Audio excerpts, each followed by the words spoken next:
We have questions. Thank you, Mr. Chairman. Ms. Weldon, there was a court ruling last week, as you know, regarding concessionaires operating a national forest. And, Congress has seen fit to put certain restrictions on the agency in terms of where you can and can't charge fees. When we first started the rec fee demo program, it was a mess. I mean, you had to get one for every forest, and some for, special use areas in a forest. And they were charging for people just to park their car, essentially, and walk in the forest or hunt. We've cleaned a lot of that up. We've put in restrictions, but it seems to me the finding of this court says concessionaires can charge fees for things the Forest Service can't charge for. And, there are some who are concerned, including myself, that this could incent the agency to move toward more privatization or concessions in certain areas. How would you address that? Thanks, Congressman DeFazio, and thanks for your acknowledgement as far as all the learning that has occurred as we've worked through this fee program over the last almost couple of decades. Yet this recent court ruling was really asking the question of the authority that Recreation Enhancement Act has with concessionaires. And so it affirmed that there are different authorities that concessionaires use or are authorized to use compared with how we set up fees for recreation sites. And basically, the Granger-Thai authority is the one under which Concessionaires Act and the one under which the Forest Service enters into agreements with concessionaires to enable them to run a business that provides certain services. Well, maybe if I make it specific, we can get a more succinct answer. There's a lake in Mr. Walden's district that I'm familiar with, Walton Lake on the Forest. And there's camping facility there, boat launch ramp and all that, and those are sort of accepted things for which you can charge a fee. There's a concessionaire there.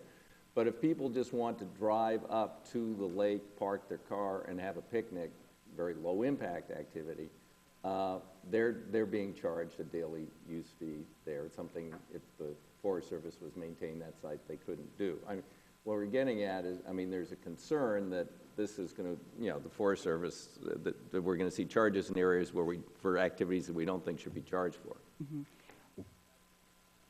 Our relationship with concessionaires are one that they must work very closely with us to get approval for any fees that they're charging. And we don't foresee moving into a place where we're opening up the opportunities for fees to be charged that aren't commensurate with real clear services being provided. So we don't feel that this is going to open the floodgates for concessionaires moving into more privatization, because they can only do that with our agreement and authority and what the local community would be willing to sustain. Okay. So we think that we'll be able to manage that. There's also been concern expressed about a very popular area where people park to just walk across the road to climb South Sister, the same thing.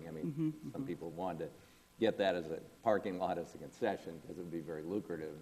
Right. I think it's really important to stay clear on what the intention of both those authorities are, and that they do require that engagement with the agency and with the public. And a public process. Yes. Yes. Another concern I have with the Forest Service is, a lot of people live in Portland. They buy passes locally right now, say at the Mount Hood Forest, but they go elsewhere, many of them, to recreate. Yet the revenue stays with the Mount Hood Forest. Mm-hmm. I understand Region 6 is looking at a pilot program, yes, which I would really encourage, where people can essentially specify where they expect to recreate, and some portion of the fee for the pass they buy would go there, as opposed to just being wherever it was they bought the pass. Correct. That pilot's starting this week, actually, so you can now buy your pass in Portland or in Eugene, and part of that process you can identify where you recreate, and that info in the Pacific Northwest can be accumulated to help guide where the fees go.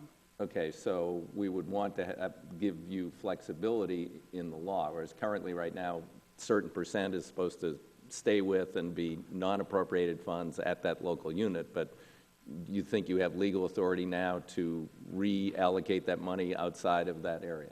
We need to make sure that the law allows that. We just want to make sure that as our technology changes and get more specific, we would have the flexibility to have those fees go to where those users would like them to go. Okay, well, we'll work on that. Thank you. Thank you, Mr. Chairman. Thank you.